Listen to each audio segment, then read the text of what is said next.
buhat sa manggol. Bay, ano yung magre kaya mag-inom ta? Nagbudiyaka, nagbubog-bubog sila. Hangtod niabot ang panahon nga nahurot ang iyang kwarta. Ay, ba na juga yung kwarta? Bukre na kayo karon.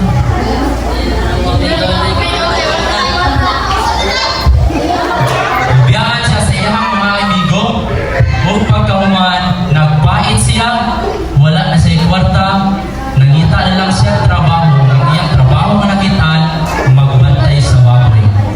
Ay, ikaw, ganito mga baboy dito. Sir! Sulod ang mga baboy. Samtang nagpakaon siya sa iyang mga baboy, nakahuna-huna si Sirian. Kung ang iyang nauna-unaan mo, okay. Pagbalik ako sa mga papa, may bagay ko dito ah.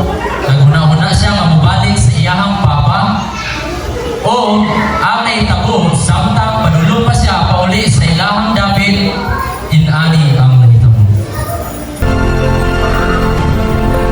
Uy, anak! Ah! Sorry kayo ba, nakasala ko si mga, dili na ko ni mga nanganyanan.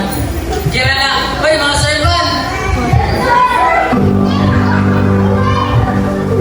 Pagkita mo baboy ay baka. Sabi niya nga, Juan, nindot o sinising nga nindot. Pasok niya.